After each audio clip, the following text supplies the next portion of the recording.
Hel- Hello, everybody. Welcome to the second section of our Anti-Oedipus reading group. This will be the first of two sessions on the entire chapter of psychoanalysis and the familialism, the Holy Family. This is it. If you cannot listen, I don't know if it's going to flip that or not because it is Zoom. But these are, I guess I'll read all the chapter names because they are pretty nice and they did a pretty good job of making them pretty stylistic.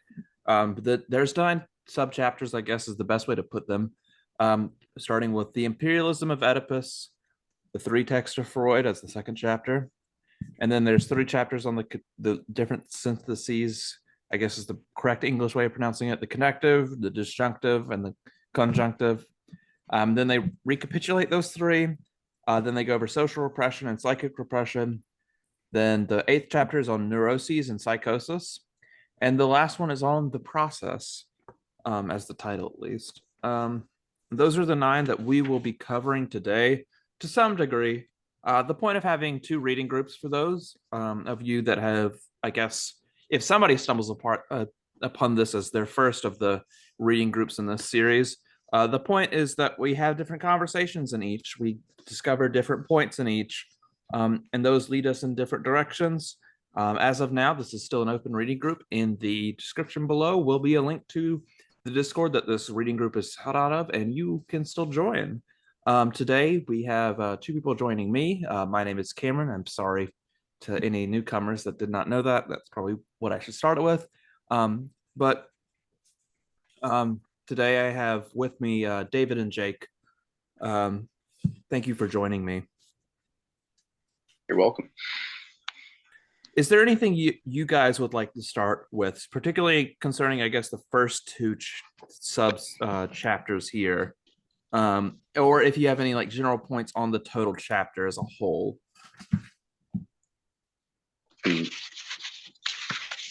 I know this is probably the biggest roadblock to understanding the book is this section.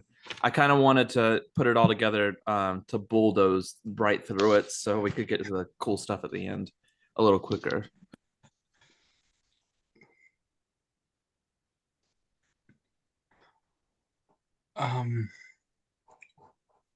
I guess I think the thing I'd start with is that subtitle, The Holy Family, which I feel has to be a reference to the book by Marx and Engels of the same name. Which is, and I don't have any massively insightful points from that but I found it as a useful sort of guide through the chapter because Marx and Engels are dealing with some slightly similar critiques of Proudhon, at least insofar as they're concerned with the creation of a sort of transcendent transcendent concept that sort of defines how we have to be. This is justice for Proudhon, and they're interested in making things much more imminent. And I think that there's a sort of parallel there, and also they're interested. They define freedom in that text as being able to assert your true individuality, being able to escape from these sort of constraints of transcendent or transcendent sort of concepts and escaping, sort of stopping thinking about those and starting to think imminently about materialism, and with a program of producing a materialist psychoanalysis. I just thought that there were some interesting comparisons there, and having that as a reference point made reading this easier, because I think that is a pretty good reference point to go off of, because I was meeting in person with David yesterday for something else that wasn't about Anti-Oedipus, just music and stuff.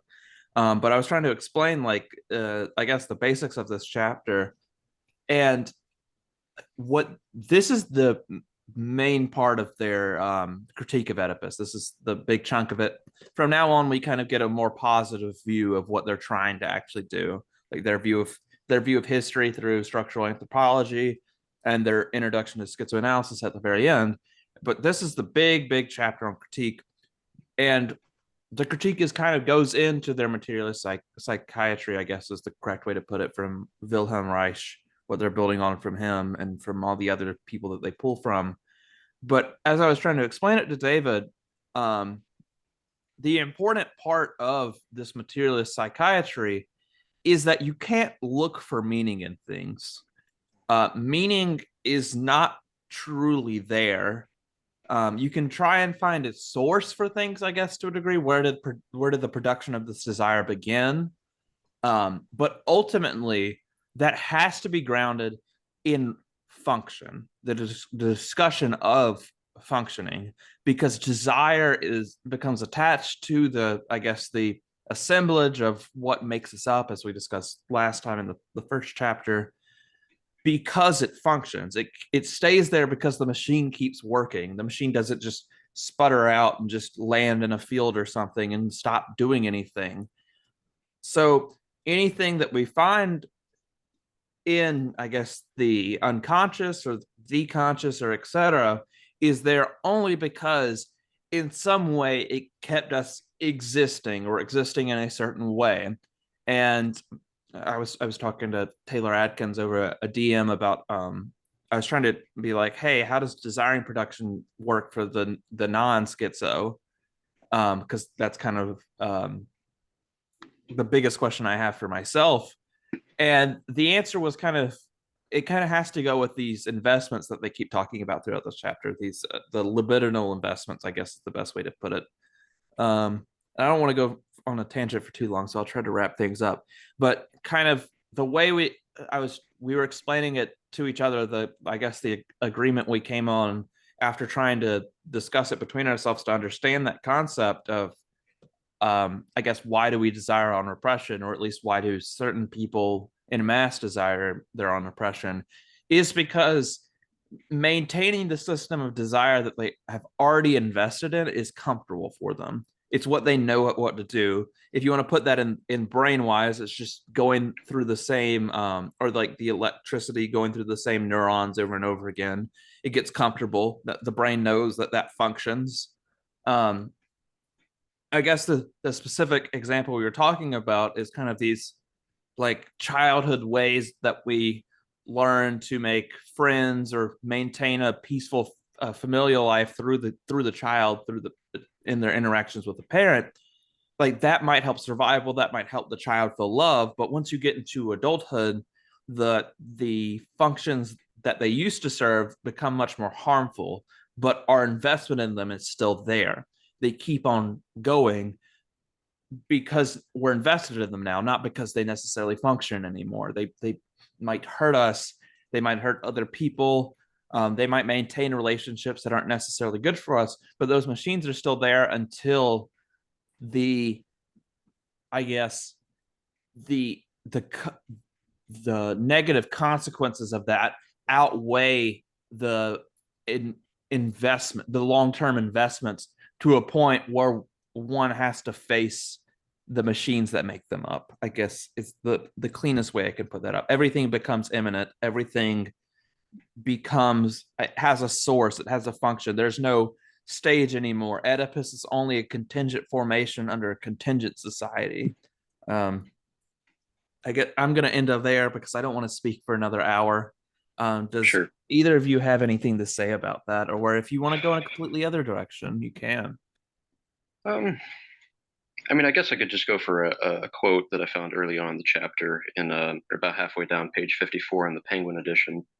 I think it's germane to what you're talking about to an extent. So free association, rather than opening onto polyvocal connections, confines itself to a univocal impasse. All the chains of the unconscious are biunivocalized, linearized, suspended from a despotic signifier. The whole of desiring production is crushed and subjected to the requirements of representation and to the dreary games of what is representative and represented in representation. And there is the essential thing. The reproduction of desire gives way to a simple representation in the process as well as the theory of the cure. So the productive unconscious makes way for an unconscious that knows only how to express itself in myth, tragedy, dream, a la, Freud and Jung. And so I guess, Deleuze and Guattari are just critiquing the more psychoanalytic method there. And I think that gets to what you were mentioning before, to where we're not focusing so much on meanings in the unconscious so much as like functions. We're talking about machines here. It's a materialist psychiatry. I don't know if that's helpful. Yeah. I think that's kind of like a meta critique of Freud. I think it is a little bit funny to me, not necessarily in an ironic way, but kind of being like, oh, I can explain how you got that conclusion, but it's totally wrong. Like my theory explains like, oh, like these 10% of people are going to end up in my theory with your conclusion, but you also left out these 90%. So I can explain what you did and more, actually. But Jake, was there anything you wanted to say on that? I guess my thing was just to kind of build on that, which is the emphasis being on the fact that Freud draws on like ancient Greek theater, on like the classics, because obviously Deleuze and Guattari quite like to draw on oh God, what's his name? Proust. No, someone else.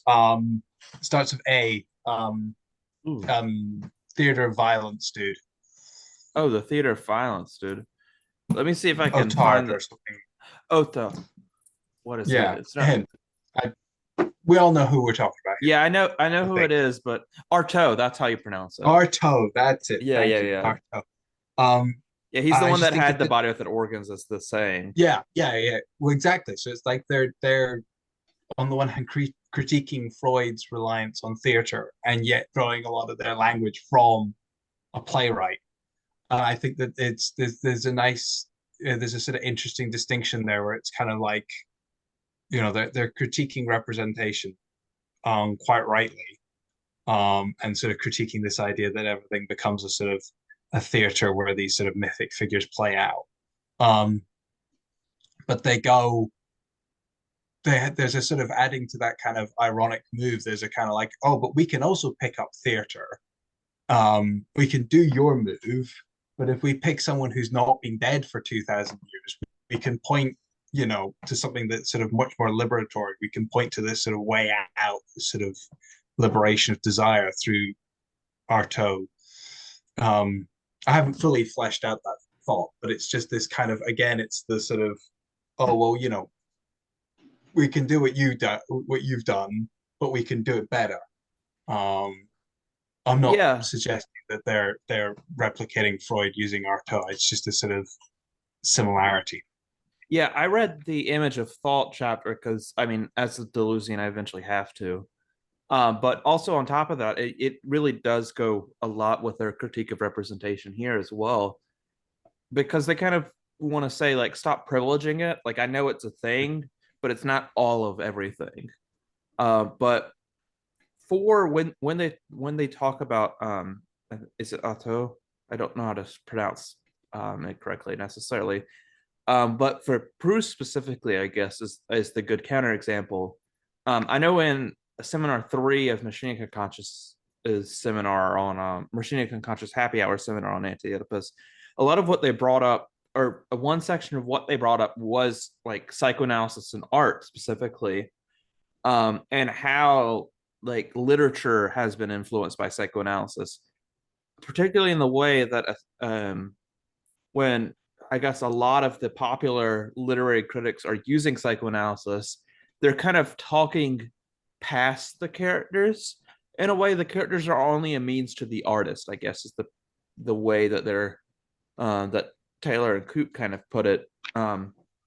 Whereas when they engage with Proust, they're engaging with the character, the experience that the characters experience. Proust is just kind of forgotten. Proust wrote it down, but they are only dealing with the text as itself, I guess is the best way to put it. That's the contrast there.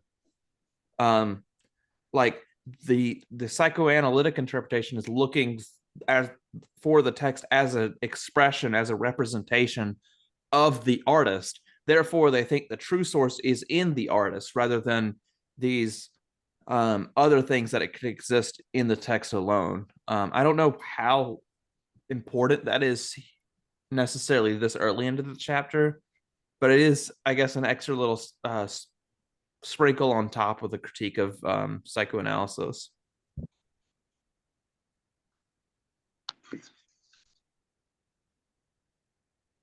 Yeah, and I think it is kind of important because it's sort of pointing at I mean, I don't necessarily know what the stakes are for a literary critic psychoanalyzing Proust, but like they use, there could be instances where that kind of reductive reading that kind of turns every creative outburst into a sort of medical document could be quite sort of insidious and could be quite sort of almost dangerous. And so I think there is something quite important to the to this section of the the idea of the sort of imperialism of Oedipus, the idea, I think that the if the what is it if instead of being plugged into the revolutionary machine, if the creative machine is plugged into a sort of Oedipalizing machine, it's just it's another way that you can sort of get trapped into the triangle. And I think that there's sort of small insidious ways in which we get sort of interpolated, to use a term that might be anachronistic here, is important. I think it's quite useful to sort of, yeah, I think it is useful at this to sort of bear it in mind early on. Yeah, I mean, it definitely would be a bit perilous to overemphasize the psychoanalytic interpretation of literature where you're putting the focus on the author, because we're like so-called auteur theory, it really gets at like the author's conscious intent and focuses on that to the at the expense of other methods of literary analysis, like death of the author. This psychoanalytic, it's kind of like it's focusing on authorial intent in a way, but it's more like unconscious intent, and that can be a bit presumptuous and that can narrow things down too much. You might want to break open and explore other methods of literary analysis or artistic analysis, but also it's not just that it's too narrow of a method. It's also just sticking in these strict mythological archetypes is dangerous as well, because again there's a lot of other concepts that you can take into account. It's like, yeah, the kids are playing daddy mommy. Well, maybe they're not doing that. Maybe they're playing cops and robbers. Maybe they're playing a whole bunch of other games as well. So it's just too narrow a set of concepts. Yeah, I think this is a good transition to the second section on the three texts of Freud. Particularly if you have the Penguin translation on page 57. This is discussing the Schreber case. From the enormous political, social, and historical content of Schreber's delirium, not one word is retained, as though the libidinal did not bother itself with such things. I think this is a good, I guess, start to two directions I kind of wanted to talk about in at least one of the two reading groups. One as desire as inherently, I guess, politically, socially, and historically situated. It doesn't exist outside of those both contingent formations from a Marxist point of view, but also that from the point of view of any subject, the desire is ingrained in the history, the social interactions they have, and the I guess political connections that they see themselves through. Desire is formed in that way. But also it kind of continues that psychoanalysis kind of interprets past the patient. It doesn't interpret the patient. It is looking more for something universal than that exists in the patient itself, where Freud instantly goes to like Schreber. I still need to read the case. I need to read Schreber's book as well if I really want to be talking about this accurately. I know the Machine Can Conscious Happy Hour.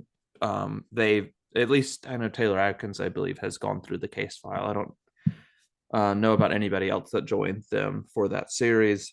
But in Schreber, a lot of it is the discussion of God, the discussion of becoming like everybody else, becoming Schreber himself, that there's just so many different things about it. It might be fascistic, it might not be, like, etc. But Freud goes towards Schreber's talk of the God, and the relationship to God. It instantly just kind of reduces everything Schreber does, all the sexual, all the politics, all the social relations, down to just kind of he sees the first mention of God and basically just reduces everything to the father, and the mother, pretty much. Um, and that's just not what they want to see, I guess, specifically for those who are kind of going towards.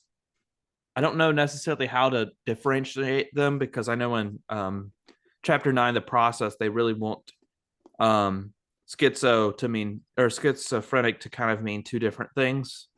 Um, I guess the more liberatory schizophrenic is, it's just kind of going in all different directions and all these different things. And Freud doesn't really like that. Freud likes you to be, you're already Oedipalized when you enter the office. You desire more Oedipus when you come in and you see Freud and sit down. But I do think it is.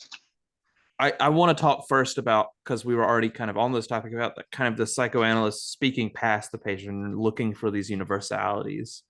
I guess, David, could you speak to anything about this, like in Jung's psychoanalytic outlook, or psychological outlook? I don't know if he would call it psychoanalysis or not. Right. Well, yeah. I mean, with Jung, he called it like depth psychology or whatever. But I mean, I kind of get what Deleuze and Guattari are going for, saying that like Freud and Jung are, though different in a lot of ways, they're on a similar page insofar as they're sticking to these kind of religious, mythical archetypes and trying to interpret through that lens always. But again, that's too restrictive. Sometimes, and when you're just trying to fit everything to those boxes, like, oh, this is the archetype of the gesture or whatever. It's like, well, yeah, maybe that's part of it, and maybe there's a whole lot of other stuff that you're not taking into account. Maybe you're just injecting these religious concepts into the unconscious being something that's not even conceptual to begin with. So Deleuze and Guattari say. Um, so yeah, I don't know how much we need to get into, like, the specifics of Jung's framework, but yeah, I mean, he's similar to Freud in that way. He's just trying to fit things into his box in too rigid a fashion. At least that's what Deleuze and Guattari would say.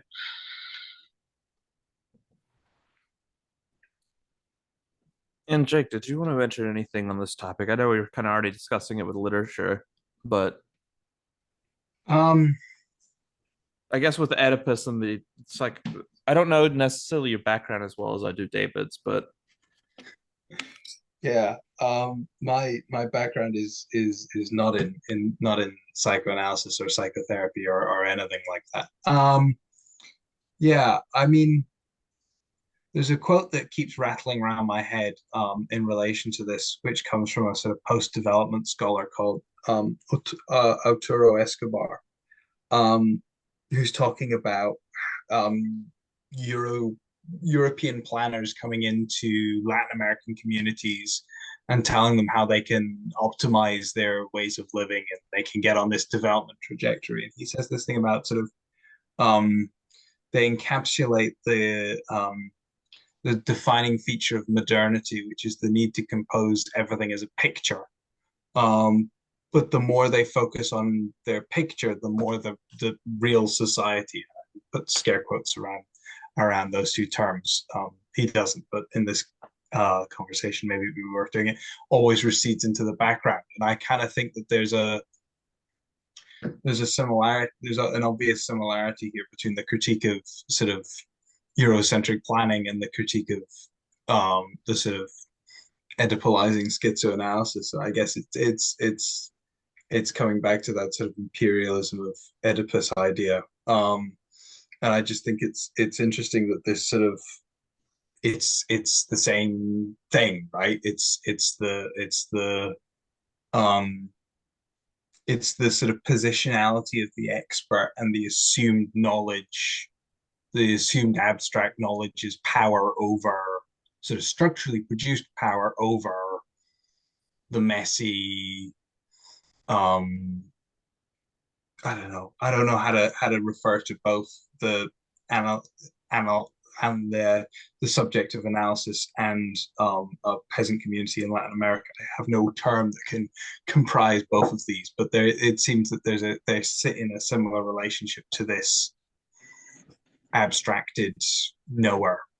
Yeah. I think we might get to this later. It might be better for the next reading group kind of to tackle, just because of what they'll kind of be, the differences in their background.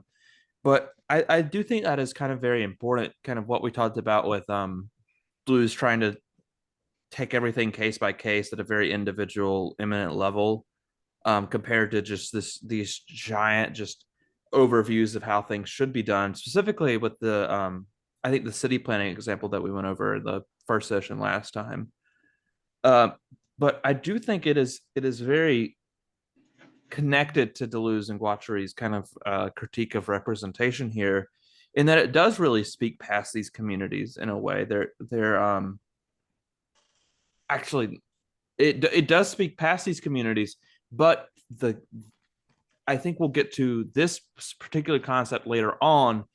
The ground for Oedipus, which is what I think a lot of sub chapters 3, 4, and 5 are about, because they Taylor and talked a lot about it in the Machine Conscious Happy Hour Seminar 3.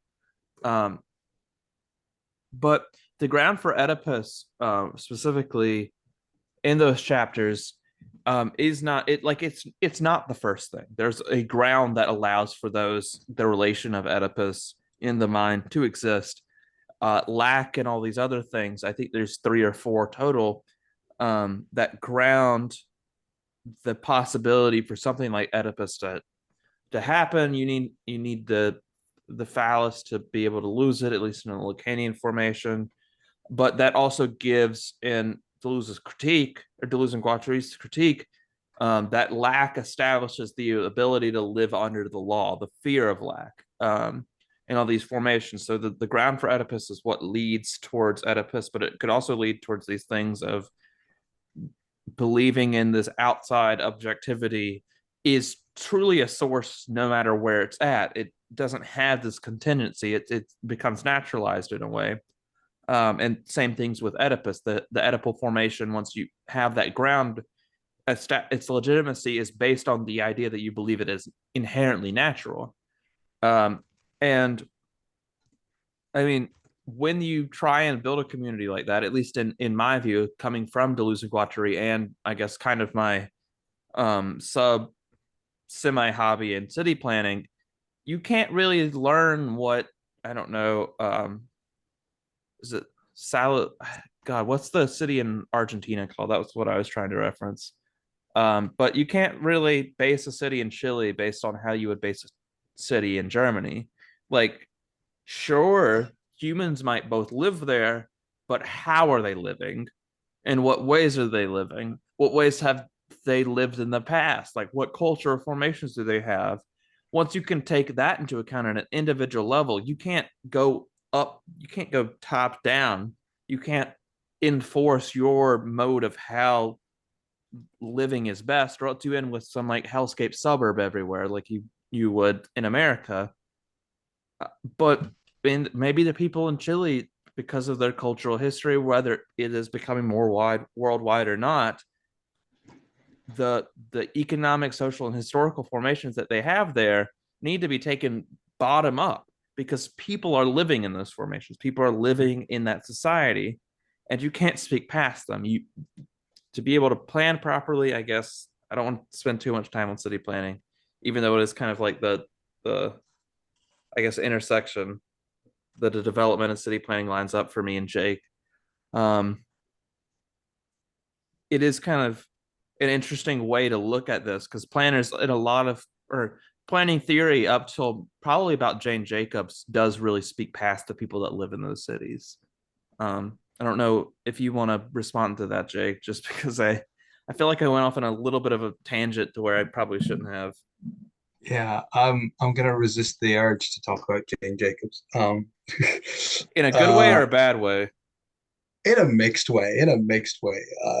I read Jane Jacobs very early on in my engagement with development, so I have a soft spot. I have a soft spot. It is 60-year-old theory, so I imagine Yeah, there's some yeah, problems with it. yeah, yeah. We got to work our way Everything's got backwards problems now. after 60 years. Yeah, everything's got problems after 60 years, I guess. No, I think it's just sort of, it's all just reinforcing for me that the parallels between the Deleuze Guattarian critique and the sort of Marx and Engels critique of the freedom is the ability to assert the individuality. It's and that the sort of the questions we need to be asking and the solutions we need to find are imminent to us. They're not, there's not this sort of transcendent object of justice, or this transcendent picture, or this transcendent complex that we can just sort of impose on everyone and just kind of go, oh well, there's the solution, or there's the problem and the solution. Yeah. I mean, it does kind of go both ways, because they discuss a lot in this work that people, their interest might go, or their desire might go against their like objective economic interest. Just because you think you want something doesn't mean it actually is good for you. Yeah. So there's kind of yeah. Well, because we all get invested in these abstractions, right?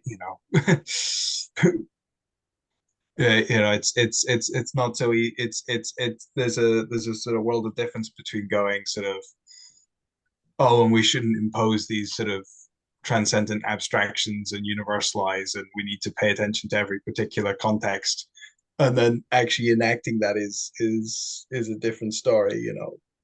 We all fall into habits of just kind of like, you treat 101 people the exact same way because you're worried about getting to work on time. You don't stop and think through every single interaction. We all rely on some kind of abstraction, and we end up, I don't know if it's a problem if we get invested in like social niceties. Maybe that's a good thing, but I don't know. But I think it's a important question for our day-to-day lives, because we do fall into these kind of generalizations. He says generalizing his experience to everyone else.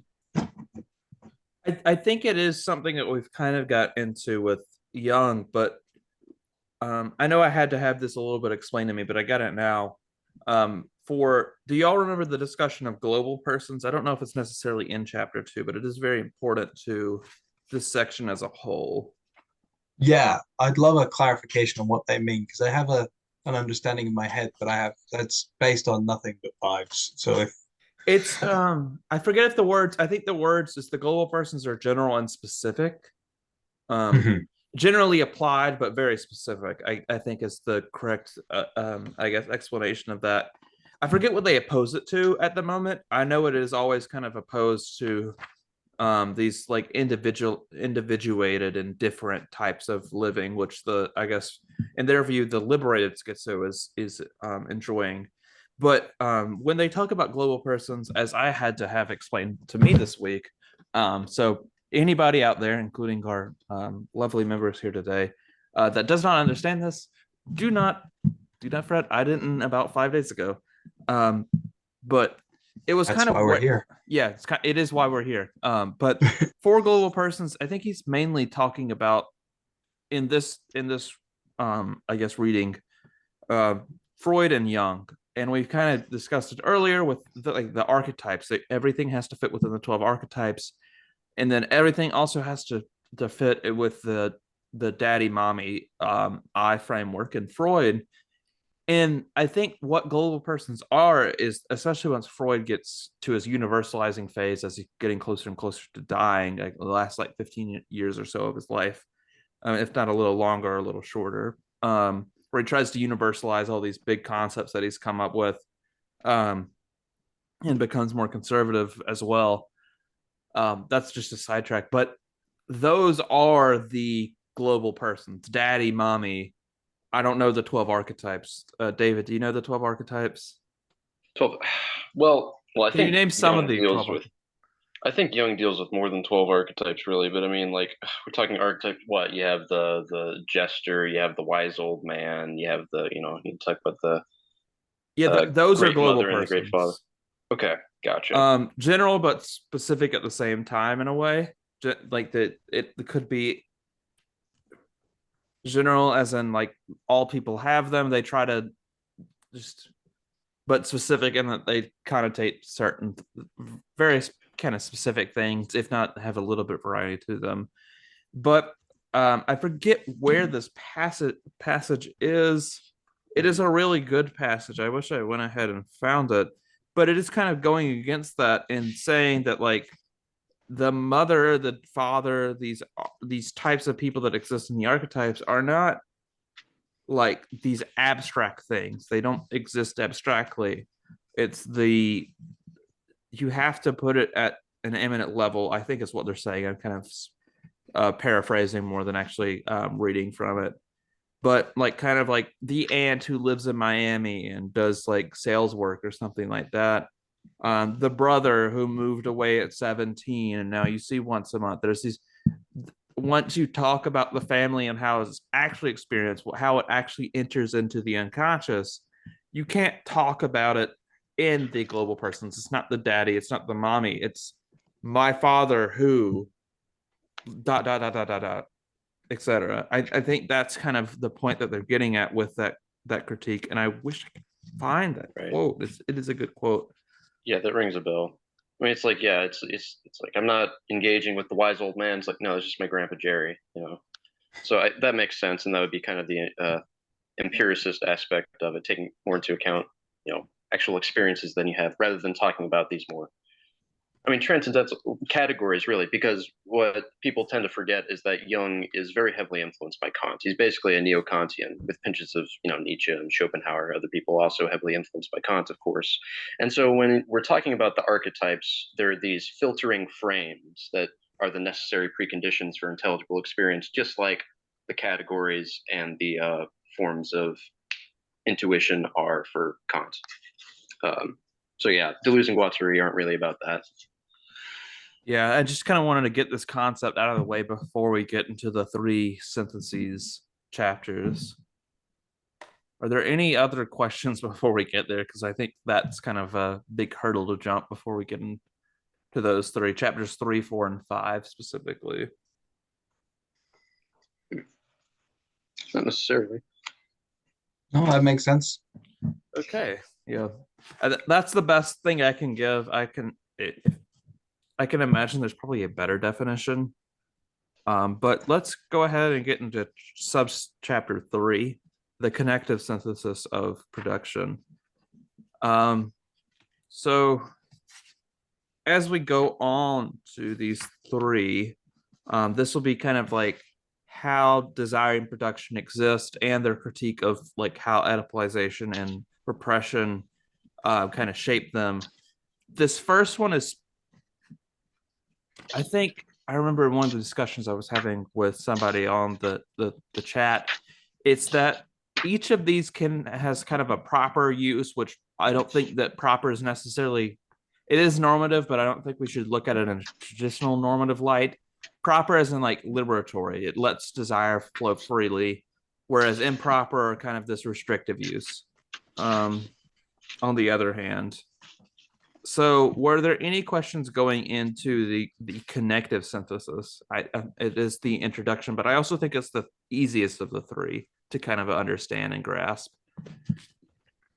Sure. What is it? That's a good start.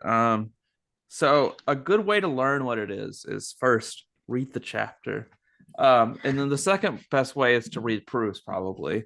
I like to relate a lot of this because I do think they do quote Proust in this a couple times, one or two. It is a lot on literature, but I think the connective synthesis is kind of the one after the other experience of everything. It is kind of the, I guess, schizo flows is what they kind of called it. Because I've only read like 12 pages of Proust, but you kind of get the idea pretty quickly on how the rest of the book is going to go. Not like plot wise, but like how the writing style will be, and how one thing will transition to another. It's like the first two plot points are like the turning of his head back and forth while he's sleeping reminds him of staying at his grandmother's when he was young, and then he goes on to talk about his neighbor. It's just the connective synthesis is like the connection between one thing to another. These ideas are synthesized not because they have any,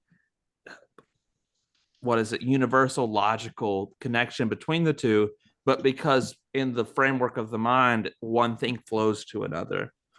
Desire goes from that object to that object to that object. That's kind of the best way I can put it.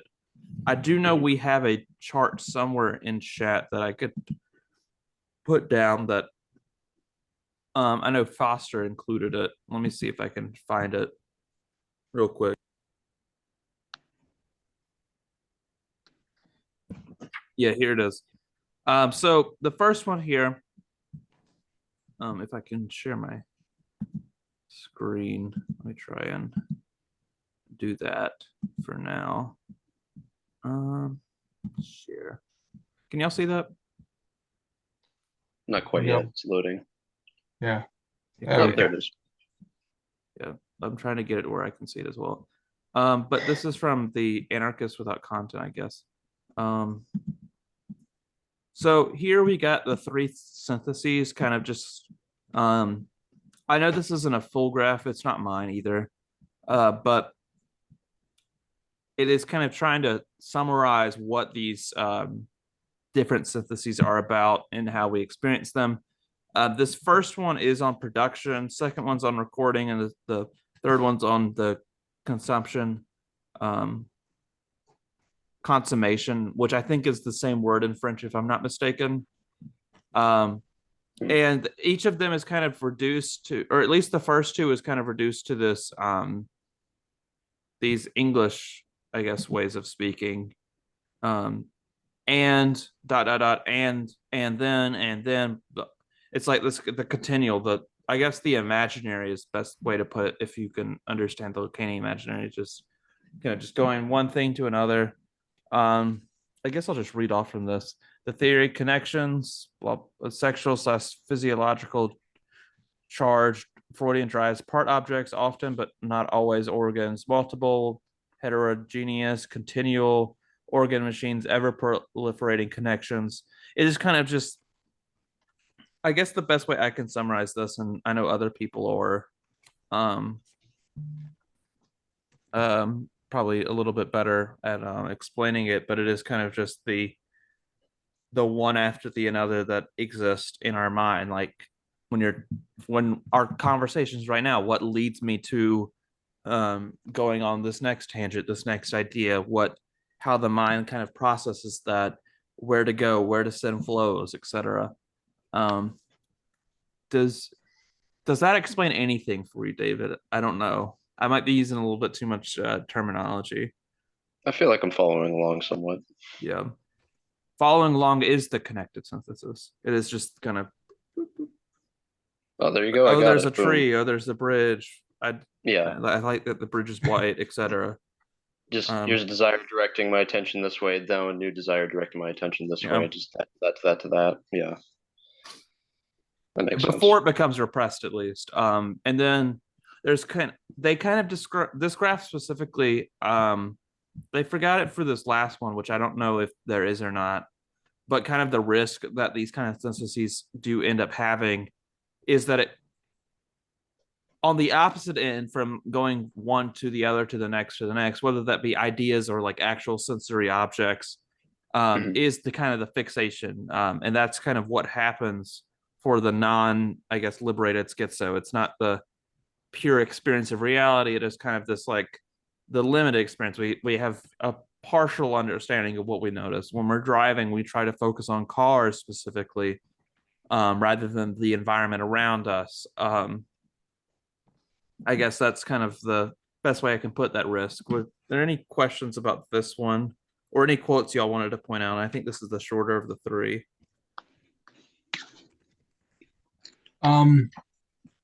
The thing that's kind of been puzzling me is kind of the sort of normative dimension. So they talk about, in my notes I have it tied to this chapter. They talk about the sort of the sort of, it's not disfigurement, but the repression of desire is also the sort of distortion of desire. That's it.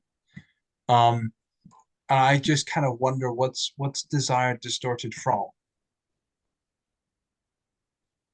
Yeah. I think Is keep going. yeah, is there a sort of, I don't know, a sort of a natural human desire that's distorted from, or is this sort of, I don't know, I can't, like, I can see that logically there would be a distortion of something that doesn't have a proper natural form, but I can't like think how that would work. I think the destruction or the distortion is the limitation of desire. Mhm. Um, I don't know if David left or not. I can't see the screen necessarily that well. Sorry, Oh, hold you're on. you're There, it should good. be You're fine good. now. I just couldn't see you. But the bottom of page 70 has a really good quote that I can go through specifically for this because I guess the way we connect things, the way that the neural pathways exist, I'm piecing it together the more I think about it now that these connections as you go on, the more and more you have them, it is kind of like the disadvantage you get from not being able to remember your first like few months of life where you were forming the very basis of how you desire in those times. Um, is that you kind of forget that um the and then becomes like a knowledge of like if I desire this, I go this way, or I look for this object. If I want milk, I cry. If I blah blah blah, I don't know, etc. And then they have at the bottom, they're talking about the connection between kind of guilt and desire formation or desire production. At the bottom of 70, it's but a strange sort of reasoning leads one to conclude that since it is forbidden, that very thing was desired. In reality, global persons, even the very form of persons, do not exist prior to the prohibitions that weigh on them and constitute them, any more than they exist prior to the triangulation into which they enter. Desire receives its first complete objects and is forbidden them at one and the same time. Therefore, it is indeed the same Oedipal operations that lay the foundations for the possibility of its own resolution, by way of a differentiations of persons in conformity with the prohibition, as well as the possibility for its own failure and stagnation, by blah blah blah blah blah, etc. But this is kind of getting into what they discuss a little bit more with Oedipus later on, specifically in incest prohibition when they get into their discussion of what would that be? Claude Levi Strauss. Um, is that they believe that all desire is produced, and Freud, on the other hand, and the Oedipal operations want you to think through Oedipus that incest is prohibited because it is desired. On the Mhm. other hand, the Oedipal incest becomes desired because it's prohibited. Yeah, Somebody says, "Oh, it's prohibited. That must be what I want." That's the connection made. yeah. And then the prohibition is connected to the desire and produces that desire, not because out of like any rebellion, but because out of being like, oh, we must, as the law must try and block off these natural drives, these natural desires. Therefore, the law has now shown me what I desire, and I must also try and repress it. But by repressing it, you've now entered it into your, I guess, matrix of desire.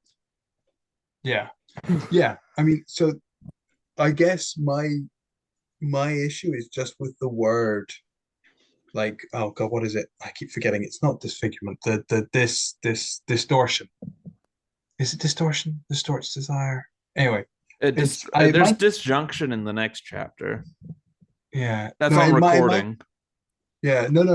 It's about what happens to desire is that it's changed by repression, and it's just kind of, I don't know. It might just be an issue. It might just be an issue with the word in my particular translation implying something that or me inferring something from it that's not there. It's just that it feels like what's being said is there is some original thing that is changed by repression when actually the quote you've read out is kind of going, it wasn't there before the repression.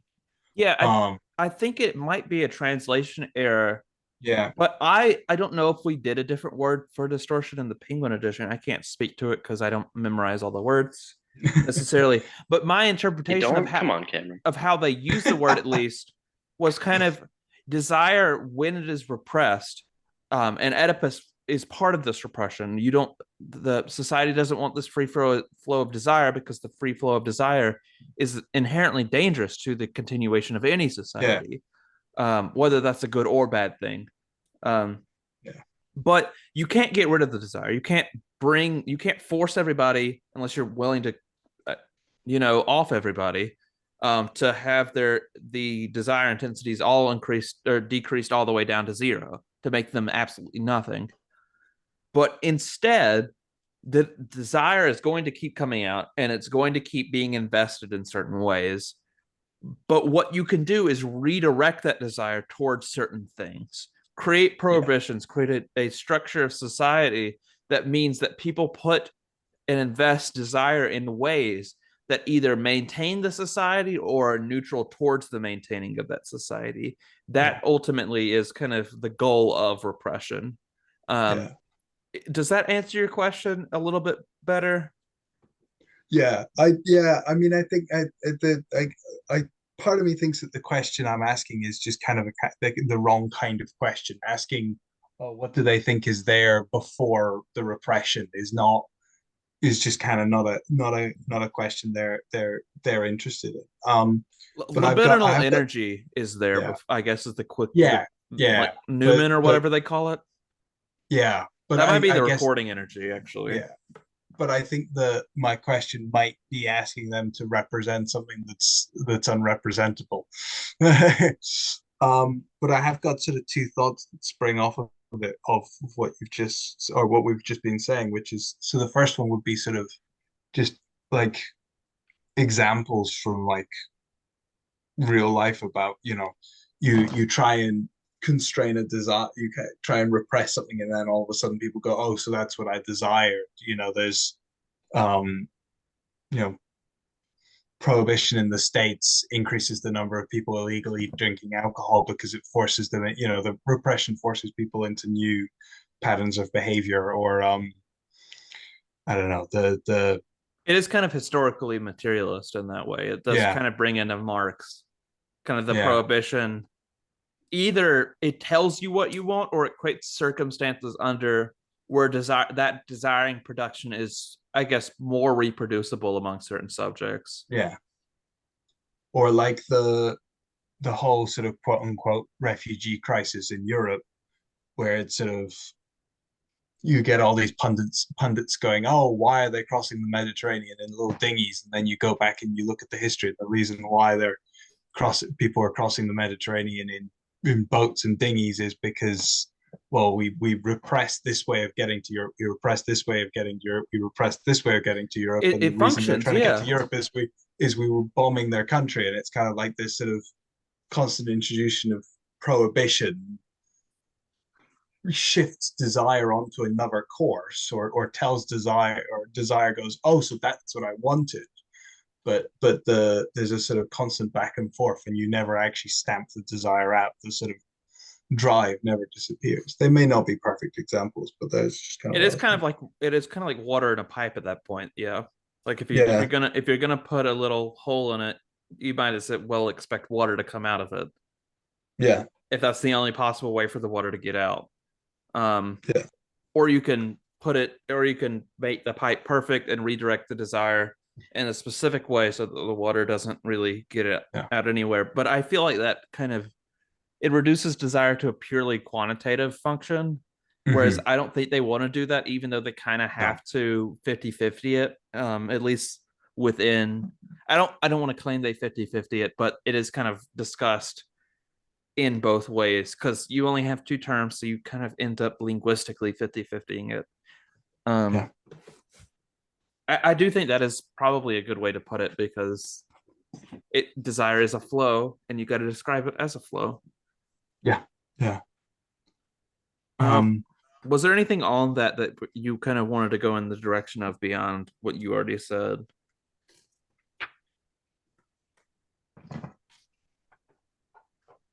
No. I think the formation of partial objects might be the last thing we have here. Trying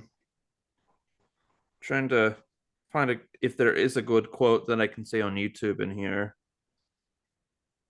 because there are times where I'm like, I don't want to say that in public. For like reading Guattari specifically, at least Deleuze himself is a little safer, I think. And Yeah, I was listening to the Machinic Unconscious Happy Hour stuff through the speaker, and I heard my neighbors come in, and I was just kind of like, right, on with the headphones, because they were talking about I think they were talking about circumcision, and I kind of went, this is really interesting, but I not sure my neighbors will really appreciate what getting home from work and being like, what the hell is going on through there? yeah, it is kind of pretty embarrassing because like I know this is academic stuff, but I don't want, and it's not necessarily pro this or against this, but they're discussing incest prohibition and Levi Claude Strauss, and like I don't want anybody else hearing me. Like I can't trust that David's the only one in my hometown listening to what I'm listening to in my car. So I got to make sure it's turned down enough for me to hear and nobody else. Yeah. But I do think that is an interesting, I guess, final example for this. I guess before I get into partial objects, is kind of setting the ground for when they talk about incest prohibition, because I think it is a little bit later. I think it's after the syntheses. But I don't know if you got this from the book or the seminars. It might have just kind of flown over your head.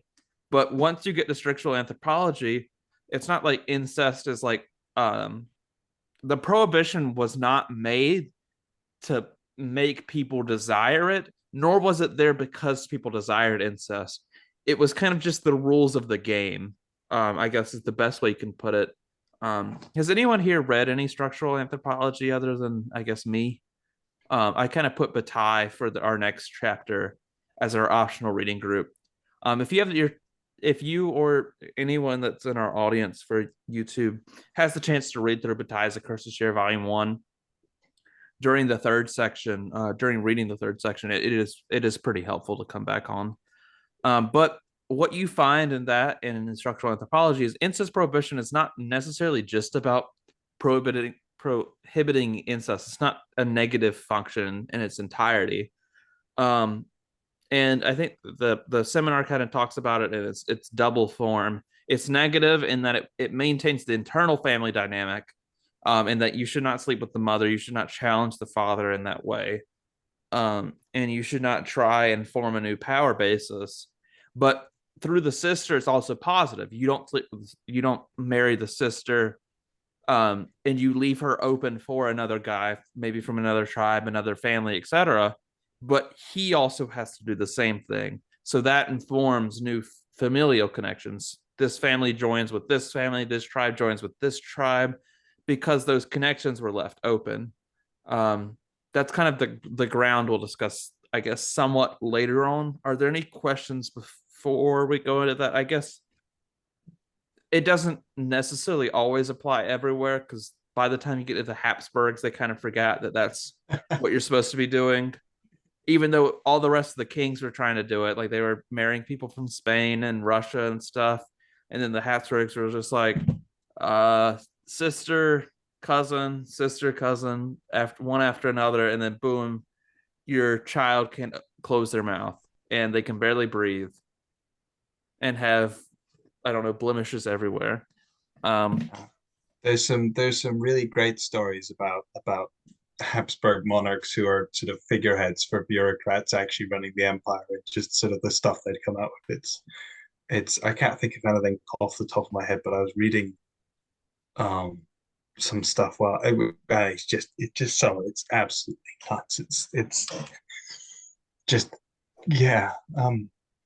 Although I think maybe that's got more to do with sort of immense amounts of wealth and privilege than I think it's a other factors. fascist desire in a way, and kind of what they're discussing. The desire for Oh, purity to the point of absolutely, like, yeah.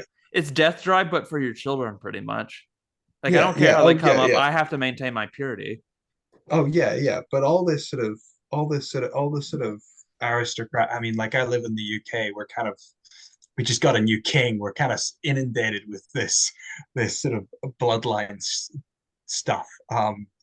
But yeah, it's all just a sort of all a kind of bizarre death cult kind of purity, It's like if you had the Wait, Kim Kardashians leading the country for like 10,000 years. yeah, but it's even weirder than that because the Kardashians don't believe that they were like put on earth by God to rule, and the royal family really do believe that they were put on this earth by God I to really, rule. y'all might do this later, but I was really thinking like the second the queen died, enough people would be like, none of the rest of this family really has the legitimacy to hold that crown. We should just kind of stop this. Well, we've got a 50% track record of decapitating kings called Charles, so someone will flip a coin at some point, hopefully. It's 33% right now. It's That's lower. true, yeah. Yeah. That currently, yeah, but he's still alive, right? I don't think you can add him to the data set. As He a doesn't joke. get to We're count as a saying this as a survivor yet. joke. We're saying this as a joke.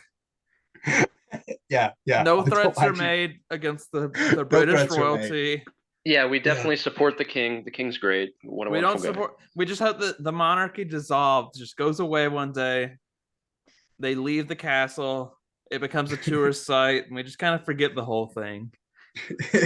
Yeah, That is yeah. the official, I guess, line. the you official hold line, yeah. by this reading group is that we Yes. hope the monarchy dissolves peacefully. Peacefully. Nobody has to die in the process.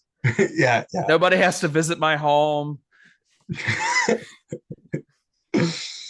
Oh, yeah. But yeah, no, the purity thing is not to make it all about daddy and God, because that's kind of the opposite of what we're meant to be doing. I But think they are very much. if anybody anyone's is doing about it, they're daddy doing and it. God, it's those people. Yeah. Because they don't deny Oedipus as a contingent framework. Freud found Oedipus somewhere. Yeah. And Yeah. the problem is that it works for maybe like this 10-15% group as explaining it with this broader structure of like desiring machines and etc. on top of that. But the problem is Freud made it for all 100% of people, whereas you should probably just make it for these weird bourgeois groups. That's where it's confined itself. These people that believe that if they continue having children with their cousins, that they can make a pure race of everybody. And they like follow the father, etc., blah blah blah. Yeah. Well, there was I don't know if you listened to the What's Left of Philosophy podcast, but they did an episode of Freud. Well, they did an episode on Freud, and they made one of them made the very good point that it's like, well, his data set were middle class bourgeois Austrians, and he kind of went, well, this is what's going on in the minds of middle class bourgeois Austrians, and yeah, sure, but that's not what's going on in everyone's head. Yeah, I don't deny that the bourgeois middle class Austrians thought like that. I just deny that it's everybody that thinks like that, especially 100 years later. But I do want to allow you to go to sleep before the sun comes back up. So let's move on to the fourth chapter. That is the disjunctive synthesis of recording. This is kind of, as it's described throughout the chapter, the either or of the boy or girl, I guess is the quick way to put it. Were there any questions on this one before we kind of get into discussion of it? What were the big the big walls you couldn't get past when reading this section?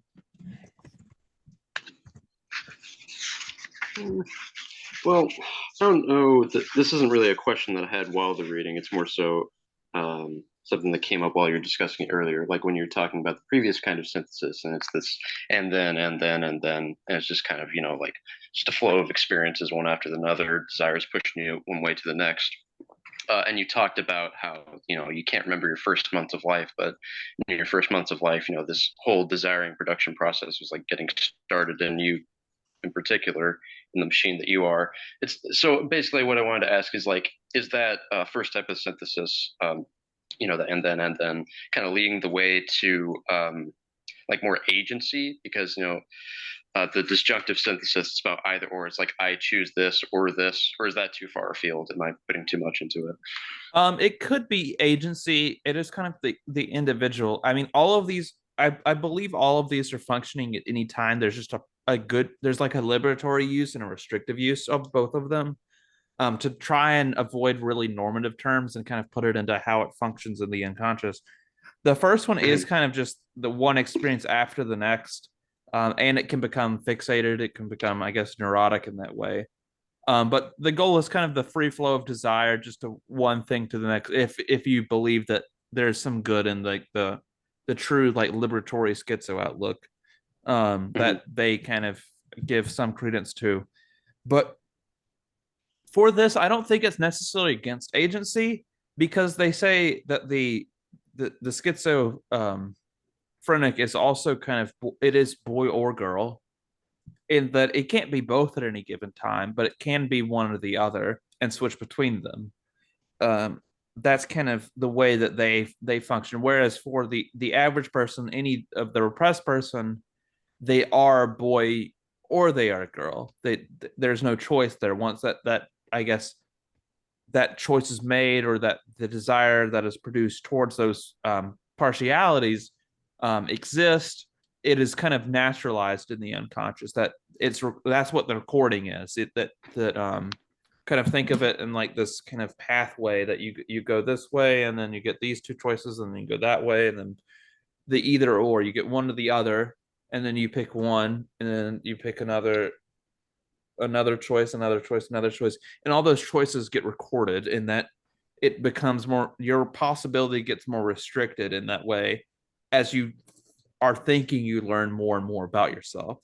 But in reality, I think to their view, you're in a way limiting what you can be. You're becoming boy rather than boy or girl. To put it in, I guess, bi gender terms. Any Okay, thoughts on that? I don't know if I'm explaining this in the best possible way, but that's kind of where I'm at in my understanding of this. Jake, did you have anything on this section at all? I know we're kind of avoiding quotes just because of this is section that's like a what 100 and, or it's about 90-page section, so it's not easy to get quotes. Yeah, so I have two points. So the first is that there's I'm trying to find it.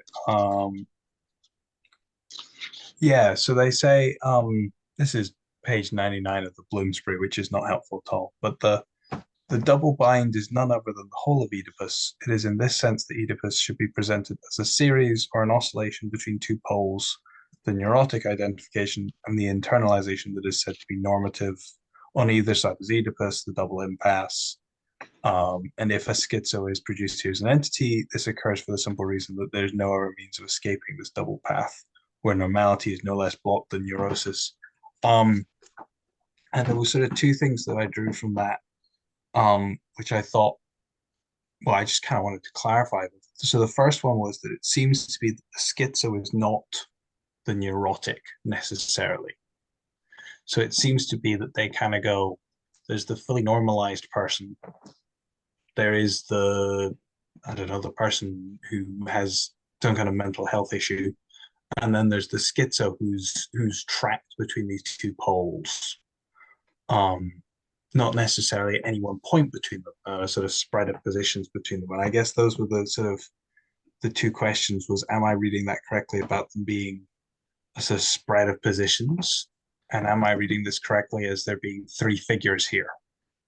I think what they're trying to say, I do think they do have three figures, but what they are trying to attempt to argue is that Oedipalization creates these two ends. For schizophrenia to kind of be the it needs to go in one of these directions, where the neurotic, as we get into the, I think, later chapters, the neurotic is the one that desires for Oedipus. They want to be repressed, give me my repression, etc., stuff like that. Whereas I think they define psychosis as kind of the opposite effect, in that they're trying to deny Oedipus, but they can't get away from it. Which is kind of what it is kind of, or I'm trying to remember the proper definition. That the neurotic accepts, I think this is quote close to the quote that they're bringing up, I believe, in this section or the next one. The neurotic accepts reality to like an obsessive degree, which is like the reality of Oedipus. Beyond that, where the person in psychosis is beyond reality. They've kind of turned away from it to avoid getting that repression at the same time. Where they believe schizoanalysis or schizophrenia is neither of these really. The free flow of the free schizo flows or whatever you want to call them instead are the ability to just kind of exist purely in the real, the kind of undifferentiated that kind of Lacan wants to say that is completely impossible to live in. But it is only within this, I guess, the institutionalization of the schizophrenic that they go one of two ways. They either learn to love Oedipus. What's that movie called? How I Learned to Love the Bomb or whatever it's called. Oh, Oh Dr. yeah, Strangelove. Yeah. Yeah. yeah, Or the other way, in that they just kind of completely zone out and they fully become the body without organs to avoid Oedipalization at all cost, which I think is to a degree psychosis. Psychoanalysis and Oedipalization creates these two ends, and schizophrenia, in their view, is kind of the attempt to destroy that structure as a whole, to exist beyond it. Does that answer what you were trying to go for, Jake, at all? yeah. That clarifies it nicely. The other thing I was thinking, because this is about from your from the little chart we had there, although it wasn't really little. It was a big chart. This is the synthesis about recording. Connections are recorded on a surface, and I wanted to try out kind of line of thinking and see if this was something. Because I know that It might be helpful to Deleuze. think of it in the terms of like neurons too. That might be very helpful. Yeah. I don't know where you were going. Um, Sorry for the interruption, though. no, it's all right. So I know Deleuze is interested in Hume. There's a kind of Humean empiricism to all this. And Hume's possibly most famous bit of empiricism is his critique of its induction, right? Um, just because the sun's risen 1,000 times doesn't mean that it'll rise tomorrow. And I just wonder if there's something about a sort of empiricist skepticism that might help with the sort of breaking out of the continuum between those two Oedipalized poles. So it's sort of we have the first synthesis where we're having the and of the sort of stream of consciousness, and then those get recorded on the body without organs, and we sort of develop the synapses between the neurons, and we internalize these sort of I'm hungry, I go to the fridge kind of sort Yeah, of I think that I don't know if you can see my mouse or not, but it is kind of in this yeah. risk column here. With I think I pulled up a quote here for those with the Penguin edition. It's 81. Actually, maybe this might be the wrong page. You see, no, 83. Here we are. The first full paragraph on 83 for those with the Penguin edition. The true difference in nature is not between the symbolic and the imaginary, but between the real machine, the real machinic element, which constitutes desiring production, and the structural whole of the imaginary and the symbolic, which merely forms a myth in its variance. The difference is not between the two uses of Oedipus, but between the anedipal use of the inclusive, non-restrictive disjunctions and the Oedipal use of exclusive disjunctions. I'm going to end the quote there. But I think what you're getting to here is kind of naturalization is kind of this process that can only happen after desiring production in this way. The desires have to be produced first. They have to become naturalized, I guess, recorded. But in that process, because a lot of it happens so early and we kind of forget it, I guess, to a certain degree. I don't know how much Deleuze and Guattari are going to harp on that, those like first 3 years or so that none of us really remember. but through these structures of society and through psychoanalysis and its I guess comparable structures in other societies, these desires that originally are productive get the source of them gets lost with time. So originally where these were produced under contingent factors, they become universalized through time. um I I'm trying to not say the same thing over and over again, but the theater that is Freud and Jung's psychology is there in those people that ascribe to those theories, in seeing them in a kind of way as the universals rather than as these contingent formations.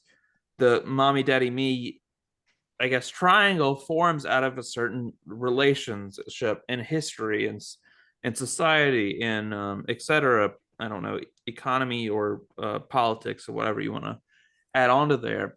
But we kind of forget that it's contingent, that the neural pathways that form through our experience uh, are forming through our experience and not just kind of natural in a way. Because you gotta think like the neurons in my brain are what's um, making me able to sense the camera and everything that I can see, or like this painting here. But it doesn't mean necessarily that the neurons, a specific pathway that they're on, had already pre-coded this experience, had already pre-coded these desires. They're always kind of uh, productive and reactive to reality in a way, rather than natural in and of themselves. I don't know. I feel like I'm almost answering what your question was without getting to Yeah. the heart of it necessarily. Is there Yeah. any response you Yeah. have there? Yeah. Well, no, yeah,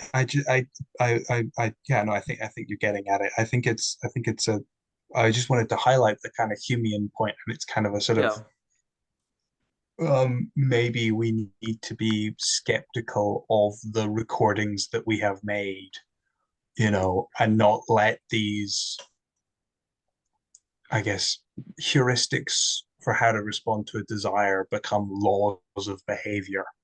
Um, Yeah. I mean that's why they use all those I forget if it's in this chapter or another one, but like the trans words, the trans as like a prefix, they use it in a bunch of different ways. Transsexual, yeah, transhistorical, or whatever else they say. I don't know if they say the latter one. But um kind of here it is kind of the either or, in that you pick originally you go one way because desire is produced in a certain way. But if we really want to free our flows up or desiring flows up, we have to see the either or as almost both. I don't know if both is the right word, but I think in the English language is the closest that we can get towards going towards the concept that they're trying to espouse, in that you shouldn't be, there is no kind of boy girl there.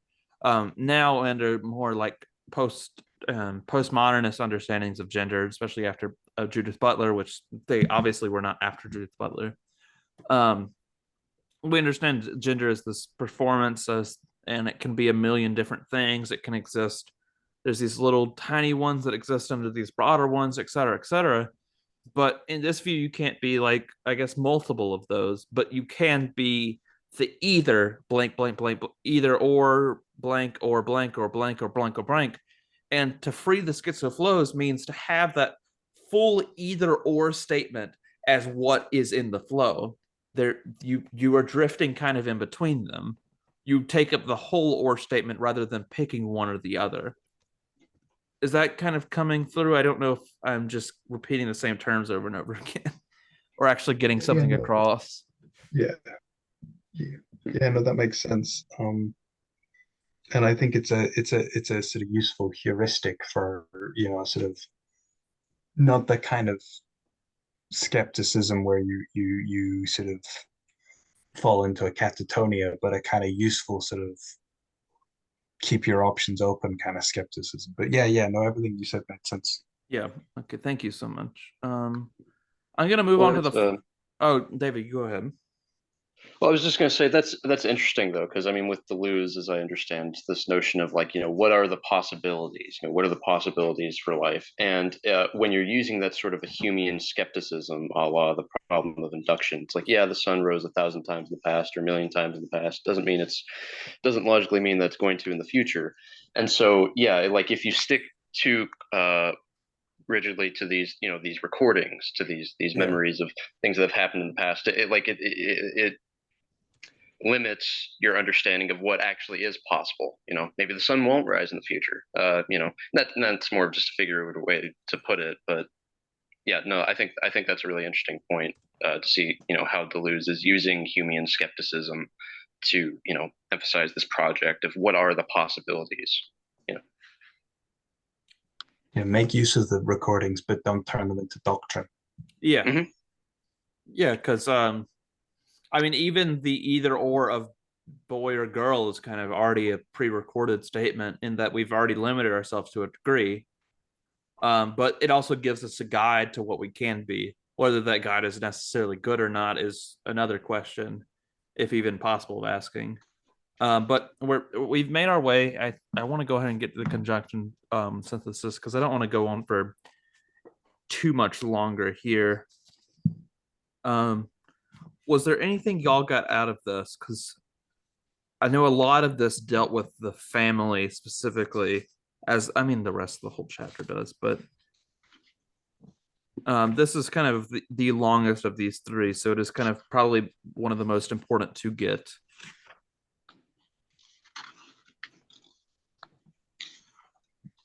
I think the stuff about the body without organs being a desert over which the schizo glides was something that I kind of was like, well, I don't know if I can give you a good explanation on that one. We might need to find something I'm, else. I'm I'm following along, but I'm not understanding. Yeah. Yeah, I underlined that too. I'm not quite sure what they're getting at. I mean, it made me free associate to like, Baudrillard talking about the desert of the real, but I don't know if that's a legitimate connection to make. Yeah, I'm not sure. Well, I know. I guess I can get us started with the names of history section. Um, First up on page 85 is in the first full paragraph there's this quick thing. The first things to be distributed on the bio without organs are races, cultures, and their gods. That's an important one. But the names of history, I think, is an important one as well that connects kind of to that. It is very much kind of the Deleuze and Guattari want this very specific contextualization for how people function. It's not just contextualized in this universal. There's specific names to it, specific functions to it. I guess I can start here on page 86. I guess what would that be? About 2/3 down the page. Uh, there is no ego that identifies with races, peoples, and persons in a theater representation, but proper names that identify races, peoples, and persons with regions, thresholds, or effects in a production of intensive qualities. The theory of proper names should not be conceived of in terms of representation. It refers instead to the class of effects, effects that are not a mere dependence on causes, but the occupation of a domain and the operation of a system of signs. This can be clearly seen in physics, where proper names are designated such effects within fields of potentials. The Joule effect, the Seebeck effect, the Kelvin effect. History is like physics, a Joan of Arc effect, a heliographilus effect. All the names of history and not the name of the father. I guess that's kind of where I'll end. Is kind of this context, as we discussed earlier. That's the quote I was trying to find like 30 or so minutes ago. Is kind of everything exists in this contextual form, and this is the one on conception. This is kind of all three of these combined are kind of how does desiring production work? I guess in any form, whether that's the schizo or the repressed. Are there any questions, I guess, coming after that? I know we kind of discussed it earlier before we get into anything else. I mean, I admit there's a long stretch of section 5 that to where I just didn't underline anything. I mean, most of the bulk of underlying stuff for me starts on like page 97. So if we wanted to get to that's stuff pretty about late. that, I could probably bring some stuff. Yeah. Yeah, I noticed. That's their critique of structuralism. I think that starts about there. Right. So yeah, I'll defer to y'all for this I earlier think portion. I kind of tried to discuss this with you yesterday, but my understanding of this as the consumption synthesis, the way that we consume what we need to produce, because I need to reread it again, but this kind of connects to Marx's critique of, or the grounds, or the introduction to the critique of political economy. I don't know if you've read that one, Jake. It's usually at the beginning. I think it's at the beginning of the full edition I have of Prometheus books, German ideology. Have you heard of that one before, Jake? Yeah. I've heard of it and I've read bits. So he kind of Marx in that essay, which is pretty early on, about I think only about somewhere in the 1840s, which is a lot of his early work is in, but it is kind of, it establishes this kind of circular I guess flow of how production and consumption function. There's two others that I forget, somewhere in the middle. Distribution, I believe, is one of them, but all of them play into each other. There's no first one, there's no last one. Each one informs how all the others function. And I think that's kind of how we want to view these three to some degree. Some of them are actually fitting in to the structures that Marx already laid out. Obviously, production and consumption are the big two there, but consumption informs production, and production creates what is consumed. I guess is the quickest way I can put that.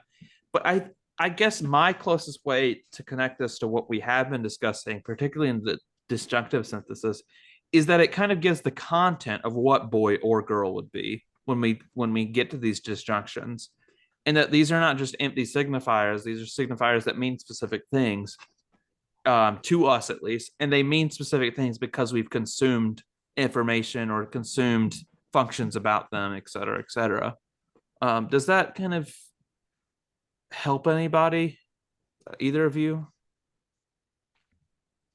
I think that's making sense. Yeah. Because there's the quote. One of my favorite quotes in the entire book is where is it? Maybe page like 90. Oh. Trying to find the one about the old man. Yeah, here it is.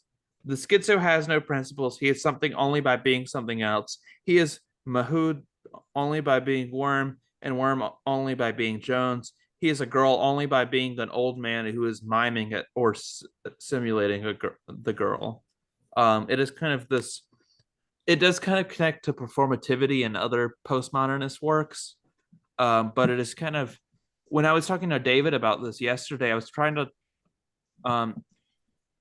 I guess, Jake, have you noticed the phenomenon of like normal people not being able to play autistic characters very properly? The good doctor has just emerged into my Yeah. head. But the problem with those, and I think what the connective synthesis chapter really, or the conjunctive synthesis chapter really kind of shows us here, is that the problem is that everything is a performance already in the real world. There is no specifically with autistic people being separate from each other, so different from each individual. It's kind of hard to pretend to be any of them if you're not one of them. But what connects the majority of them, specifically those that exist at the level that like a character like the good doctor would, is that they're not trying to be in normal functioning, I guess, in the world when they're interacting with others. Usually they're not trying to act autistic. That's not something that they necessarily want to do. It's not something necessarily that I try to do very often as one of those people. But to properly play an autistic person, you can't play an autistic person. You can't perform an autistic person. You have to perform an autistic person trying to be a neurotypical person. So the true performance, the accurate performance, is performing it as they are also performing it, I guess, is the way, if you're going to be an actor, because they don't want to come off as the person that completely unmasked. They're kind of performing through something else, and to properly understand that role, you have to perform one role through another. Does that help at all with this section? Yeah. I mean, it kind of reminds me of Jung, funnily enough. But of course, Deleuze and Guattari would say that Jung's take on it regarding the Yeah, persona, I imagine they would say that he's a bit too rigid. because every individual autistic person, when they mask, is also going to have a completely different understanding of what neurotypical is, because they're not playing Yeah. the abstract neurotypical, they're playing what they see as neurotypical, the performance they've seen before or played before. Yeah, it's not like the neurotypical global person, I suppose. Yeah, Yeah. it might be an Um, appeal to an abstract global person, though, occasionally, I guess. Sure. yeah. I think it kind of. I feel like them saying, there's no principle. Um, I see the word principle and I immediately think of like arche as in anarchic. And I Yeah, think that there's a kind of the idea that there's the performance is all another performance.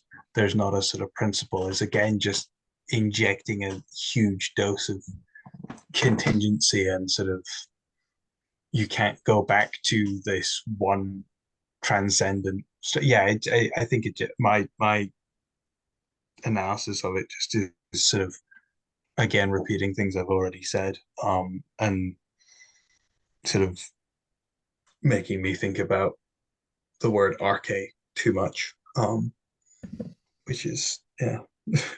was there anything up to page 97 that any of y'all want to talk about? That's before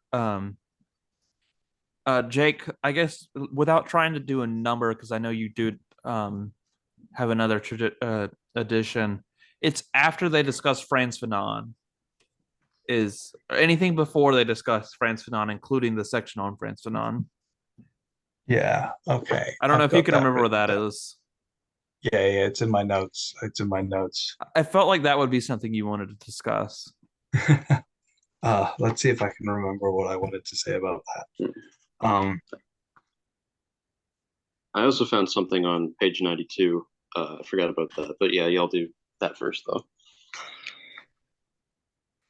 If Jake can't find it, you can go ahead with what's on page 92. I'll remember it because it's a good quote. Gotcha. Oh, you want me to give you a second, Jake? if you just go ahead, Yeah. Gotcha. Well, okay, so it's the bottom paragraph, an incomplete paragraph on page 92. Yeah. Here, I guess I can just go through it real quick. There we have it. The incurable familialism of psychoanalysis, enclosing the unconscious within Oedipus, cutting off all vital flows, crushing desiring production, conditioning the patient to respond daddy mommy and to always consume daddy mommy. Thus, Foucault was entirely right in saying that, in a certain sense, the psychoanalyst completed and perfected what the psychiatry of 19th century asylums with Pinel and Tuke had set out to do: to fuse madness with a parental complex, to link it to the half real, half imaginary dialectic of family, to constitute for the madman a microcosm symbolizing the massive structures of bourgeois society and its values, relations of family child, transgression, punishment, madness, disorder. To arrange things so that disalienation goes the same route as alienation, with Oedipus at both ends, to establish the moral authority of the doctor as father and judge, family and law, and finally to culminate in the following paradox. While the victim of mental illness is entirely alienated in the real person of his doctor, the doctor dissipates the reality of the mental illness in the critical concept of madness. So I thought there was a lot there. Yeah, I figured that's a good y'all might section. There's want to a riff lot on of that. different routes to take that from. I think disability rights is a big one because kind of I know like it is kind of given this category of like the stripping of autonomy, that once you get reach this category, once you can be diagnosed in this certain way, the doctor becomes the moral authority. Everything that you are is kind of given up to them. Everything they can ascribe to you is given this kind of moral goodness or moral innateness to it. But if there's anything you wanted to say on that, Jake, go ahead. well, I think the building on that there's a sort of with the sort of double bind and the sort of inescapable nature of Oedipalization or not obviously not inescapable. The project of of being schizo is to escape, but the structure of Oedipalization is, the double bind. Um, there's this sort of on the disability rights issue is, you get people who get incarcerated and anything they say is taken as proof of their need to be incarcerated. I'm not mad, you can't do this to me, is just another sign of madness to the It's a catch 22 medical once you're judicial yeah apparatus. once you get past a Once you're certain in, point, it's a catch yeah, 22. yeah. Um, and I think I think it's a really interesting angle to take and to try and go and probe the sort of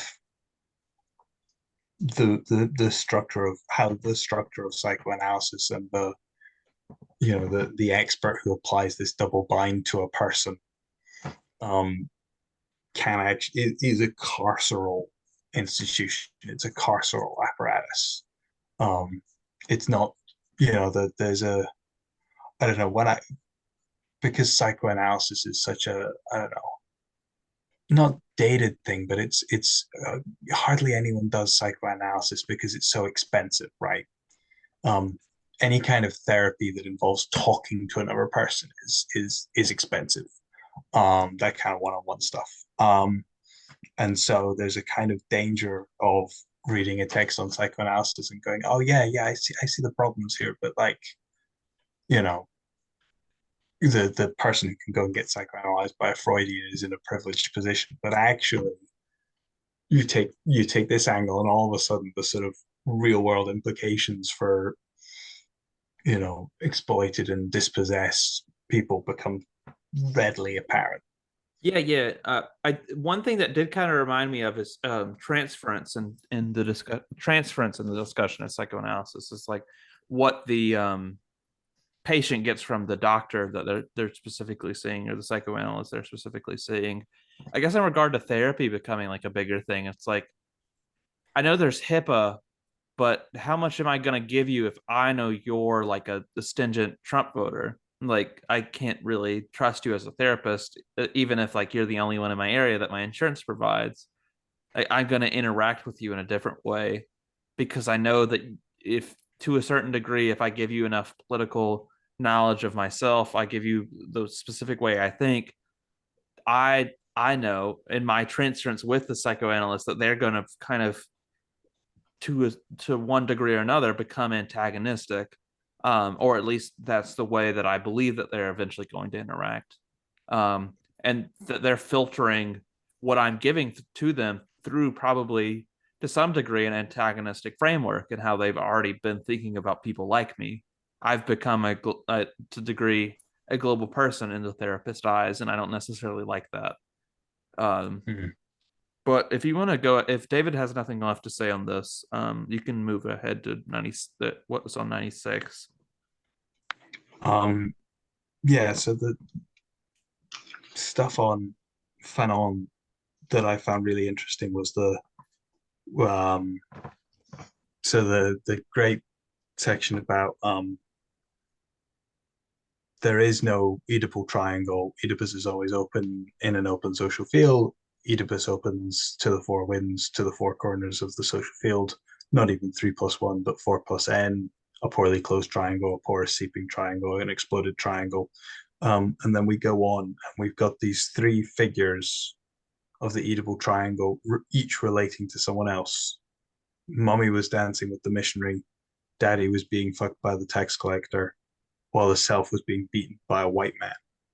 And I thought that there were two interesting things that I took from that particular formation. One, that it was the self being beaten by a white man. There was no reference to, there's a reference to colonialism where they're obviously talking about a colonial situation, but it's still the self. There's no reference to blackness here. And I think it's an interesting kind of attempt to Point something out through a mission or something. point out a point of commonality perhaps, and also kind of draw attention to the fact that um whiteness is not actually the pigment of your skin, but it's a social function, it's a social system that um, benefits Europeans and people of European descent, or however you want to phrase it, but does so through sort of putting them in systems of repression. And I thought that there was an interesting kind of, the self is being beaten by the white man. Um, they're perhaps pointing at that as being something that's become universally true. They're not universalizing it, but they're pointing to a sort of global phenomenon of colonialism, which I thought was interesting. The other thing I thought was interesting was that the triangle is in a sense both undermined and perhaps also supported by these three other figures arranged around the outside: the missionary, the tax collector, the white man. There's the Oedipal triangle doesn't, requires certainly the tax man and the missionary, religion and the state to keep the sort of nuclear family, functioning. And I think that there was a sort of interesting idea that there's got to be the sort of external other who keeps the Oedipal triangle going, because if there's not the other to pass the sister on to, the system collapses. But equally, if there's not the other man to threaten the father, then the system collapses. And I think that they kind of, you could have some interesting discussions around Mbembe and necropolitics, and the sort of the idea that European society is, in a sense, European society as it currently exists is held together by a sort of colonial anxiety about the threat of the racialized other, and the sort of death drives that come out of that. But it's been quite a while since I read necropolitics, and I don't want to misrepresent the ideas in there, but I just think that there's a really interesting sort of lining up of the post-colonial and post-structuralist critiques. I know, Um, I know what they bring up with specifically in regard to the 3+1 triangle.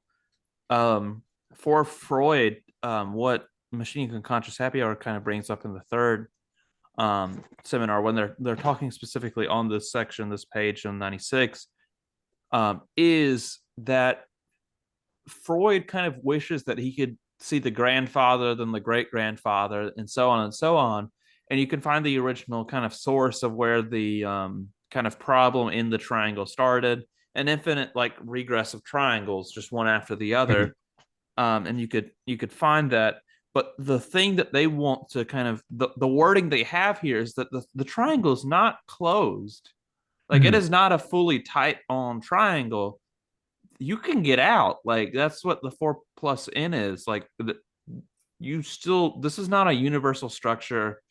This is not even a well held together structure necessarily.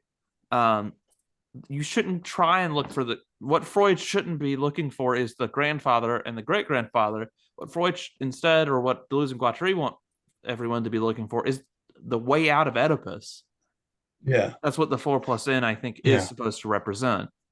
And yeah. that, But I think the fact that it's not a closed triangle kind of is essential for the social creation of the triangle, right? The possibility of an external threat or the possibility of escape is what, to a certain extent, produces the triangle. There would be no need to, if we were ontologically incapable of freedom, there would be no need for anyone to reproduce the nuclear family. You know what I mean? It's sort of the incompletableness of the triangle, not a word, is a sort of makes, from the point of view of Oedipus, the enforcement of the triangle necessary, if that makes sense. The Hobbesian sovereign doesn't need to exist if no one can be the fool and attack each other. Kind of idea. yeah. Not that Next, I'm endorsing Hobbes, but yeah. just an example. I guess I want to move on now to 97. I do want to start wrapping up probably with 10, Yeah, 15 yeah. minutes from now. I don't want to take too much longer, even though we're only about halfway through this. Um, we're most of the way through this chapter. We didn't do too horrible. Yeah. But kind of, David, what did you see on 97 that you kind of wanted to point out? What were these first, like, you getting back into the text? Oh, this actually kind of made sense moments. Yeah, well, I mean, it's just one little thing on 97 itself, but Yeah. I mean, I underlined the father and the mother exist only as fragments. Let's see. And are never organized into a figure or a structure, also both to represent the unconscious and to represent in its very agents of the collectivity. Rather, they always shatter into fragments that come into contact with these agents, meet them face to face, square off with them, and settle them. The difference is with them in hand to hand combat. That section. Hmm. Yeah, right there. I know that the next paragraph is their critique of, I think, structuralism. Um, let me read the quote I was thinking that I was going to get to. I think I finally found it, what I was looking for like an hour ago. There's always an uncle from America, a brother who went bad, an aunt who took off with a military man, a cousin out of work, bankrupt or a victim of the crash, an anarchist grandfather, a grandmother in the hospital, crazy or senile. The family does not engender its own ruptures. Families are filled with gaps and transected by breaks that are not familial. The commune, the Dreyfus affair, religion and atheism, the Spanish Civil War, the rise of fascism, Stalinism, the Vietnam War, May 68. All these things form complexes of the unconscious more effectively than everlasting Oedipus. And I do think it kind of continues the theme of like everything needs to be kind of individual. Um, Hmm. was there anything you got out of your quote, David, before we go back to what I just did? I mean, just you can't center everything around the whole mommy, daddy, me thing. You know, Yeah. like mother and father are, of course, a part of it because your mother and father are a big part of your life, but we can't narrow it to just that. And so that's the empiricism. Like, what's particular to you and your experiences and how your unconscious has formed. Yeah, yeah. I think that's kind of what we were getting at when I was trying to bring up this quote. I was just way too early to bring it up, Right. um, like an hour or so ago. But kind of their Hmm. critique of structuralism is that these societies don't exist in kind of particular abstract modes. They exist, or they don't exist in general abstract modes that you can kind of analyze from afar. Everything exists within these very, I guess, historically oriented immanent formations that deal with these problems head on. Even the family is dealing with these problems head on. The family is a political apparatus, not only in reproducing the means of production, as in the, I guess, Althusserian view, but also that they fight, they discuss these political affairs and the history going on in their particular day. Um, I don't know if anybody had any comments on that ready at hand. I think that covers it pretty well. Trying to figure out what to finish on. I know this is a really hard section, and I know I probably assigned a little too much, but we do have one more reading group session on this entire chapter. Hmm. I I mean, do want to end at 5 just because that's what I assigned for the I guess the seminar series. right. I mean, I have several like underlined bits here and there, but I mean, they're kind of like spread out a bit, so I don't just want to like throw disjointed quotes at you. I don't know. Like, I mean, Um, just stuff like, or go ahead.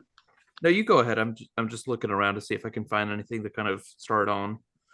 I mean, more just like, adding to what we were talking about before, like for instance, the Dreyfus affair and then World War I cut across families, introducing into them new breaks and new connections, resulting in a modification of the libido. Uh, and so again, we got to get into people's particular experiences. There's the empiricism in that. I also liked when they were talking about the great arguments of familialism. it's like, okay, maybe there are other ways that we can understand the unconscious, but at least in the beginning, like it's all Oedipal. And then from there, like less Oedipal related elements maybe come into play in the unconscious. But Deleuze and Guattari are basically saying like, well, no. If you're starting out and saying in the beginning there's this Oedipalization, then you're forever trapped in that, and so you're of course going to be interpreting a given patient's unconscious in terms of Oedipal triangle. So I thought that was a pretty interesting section on page 99.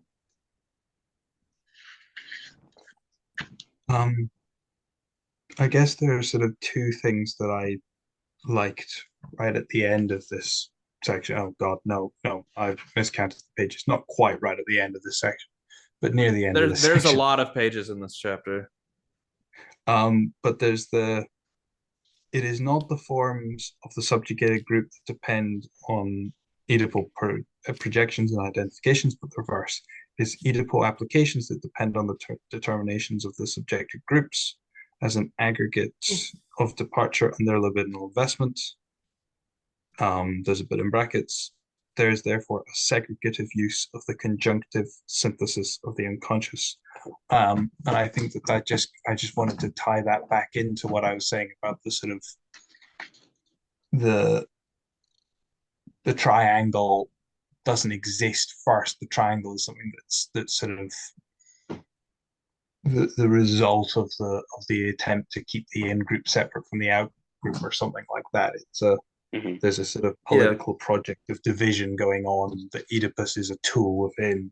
And the other thing that I wanted to just talk about was like 2 pages later, about the reactionary unconscious investment. I thought that might be Go ahead and do it, because that's something I've been kind of thinking on lately. Yeah, so we define the reactionary unconscious investment as the investment that conforms to the interest of the dominant class, but operates on its own account, according to the terms of desire, through the segregative use of the conjunctive synthesis from which Oedipus is derived. Yeah, and so on. And I think that the point, investment that conforms to the interest of the dominant class but operates on its own account, is really interesting, because it's sort of, so in sort of more traditional Marxist theory, you've got Gramsci, you've got the idea of the hegemony that is the compromise that doesn't touch the essential, is the word. And it's this idea that the ruling class gives concessions to the working class so that capital is accumulated. But this feels like it's almost going in the sort of looking at this from another direction, or maybe it's a overlapping but different process of it's not a compromise in the sense that the ruling class offers something to the exploited class. The investment is on the terms of the working class. It's a kind of, oh, I want to be part of this, instead of just sort of reacting to an offer, as in the sort of Gramscian model. There's a sort of, there's the same reproduction of ruling class interests, but it's the desire is yes, produced, but it's not simply there's I don't know if it's agency, but not all of the agency is reserved to the ruling class in this model. I guess unlike, the working classes, they don't want to say tricked, because tricked is kind of well, exactly, that's the point. They're kind of getting away from that sort of, the working class learns, they just respond. The working class grows up in an environment that makes them desire their own repression, I guess is the quote from the first one. They begin desiring what the ruling class wants. They believe that these economic forces that would ultimately benefit them are something that should be avoided. The next one, I want to continue the quote that you're bringing up, because it was something I was going to bring up. This is 105 for those in the Penguin edition. The revolutionary unconscious investment is such that desire, still in its own mode, cuts across the entrance of the dominated, exploited classes and causes flows to move that are capable of breaking apart both these segregations and their Oedipal applications, flows capable of hallucinating history of their reanimating the race in delirium, of setting continents ablaze. No, I am not of your kind. I am the outsider and the deterritorialized, etc., etc.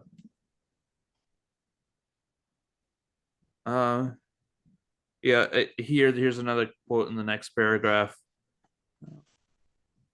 The nomadic and polyvocal use of the conjunctive synthesis is in opposition to the segregative and biunivocal use. It is kind of like the being anything, I guess, is the way, learning new ways of becoming. It's I guess the quickest interpretation I can give you all. And right after that, it says delirium has something like two poles, racist and racial, or Yeah. paranoid segregative and schizonomadic. Yeah, we don't. I mean, this is an important section. It's kind of hard to summarize without just directly quoting. Yeah. So one thing I think is interesting is the sentence right before Oedipus disintegrates because its very conditions have disintegrated. And I read that and I kind of thought about this old Marxist thing about like the withering away of the state. And obviously they're getting at a different thing, right? They're not going, oh, we're going to take over Oedipus and then Oedipus is going to disintegrate. But there is this kind of idea of just kind of like if we just sort of engage in these nomadic becomings, the social structure, because it stops being reproduced by us, will just die away, which I thought was quite interesting. But I guess my question is, delirium has something like two poles, the racist and the racial.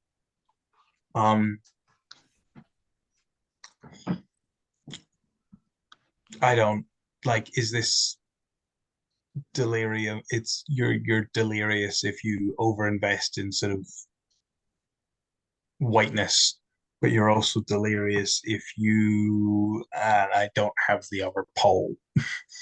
You know what I mean? Outcast, kind of the racial, it seems from the examples they draw at the end of the last paragraph, the one right before the one you quoted, it does seem kind of the racial superior for the more reactionary social investments. You want to be a part of the racially superior, therefore you align with the ruling class interest even if you're not a part of that economic group. Whereas for the other, the revolutionary always perceives himself as themselves as an outsider. They become the subjugated groups. They become, having nothing left to lose, they become, I guess the word they use is racially inferior. They know that race exists. They are racialized, or they exist in a racial framework, but they try to position themselves on the outside of it rather than try and maintain some form of inside with them there. Yeah. So I know all about the sort of becoming minoritarian sort of politics that they get at in other works. Kafka's their work on Kafka's a big one. Minor literature. It's about becoming minor. And there's a whole bunch of quite good literature that's come out in the UK recently about sort of trying to reclaim the idea of identity politics and kind of going, no, what you're calling identity politics is a sort of very rational response to problems of racism within the sort of quote unquote mainstream left. And so all that kind of makes sense. It's just the use of the word delirium that's kind of tripping me up. That might be a translation. Where do you see delirium at? Because I don't know if I find that one in mine. It's in the Penguin edition. It says delirium has something like two poles, racist and racial, paranoid. Okay, I see it. Yeah. Because the way I see it, they're saying becoming racial is becoming minoritarian, is becoming, is all these sort of positive things that we're supposed to do. Yeah. But it's the fact that these are two types of delirium is the thing that's just, it's not so much tripping me up, it's just a kind of sticking point, Well, there's also, it might be a translation problem, but it could also be like our normative views towards delirium as a Yeah, yeah, term. yeah, Like, yeah, because they yeah. don't, That's probably it. it is kind of an Deleuzian, Guattarian, both of them really, independent of their combination, it is kind of anti-normative philosophy. Yeah, You're not supposed to find the norm. You're supposed to be your own thing. Stop trying to be the norm. Stop trying to get in these ways of repression, etc. Um, it yeah. doesn't Well, matter because if the you're investment crazy, in you're whiteness free. is the norm. Yeah, Yeah, so I suppose both the norm and the non-norm are both cast as delirium. yeah. Um, I think a good example for the quotes that we've been pulling is kind of LGBTQ discourses as they've been going on, because it is a very circular way of looking at it. Because there's the absolute norm, which is the heterosexual and cis at the very center, and then mhm. there might be, or heterosexual, cis, and white, I guess, is the purest center. That's the most normal. Those are the innest of the in group. If you're kind of viewing it in a very reactionary formation, there might be other races or might be gay white people, then other races, I guess. And then you get towards more minority, I guess, what it would it be like minority positions to hold as like desiring positions.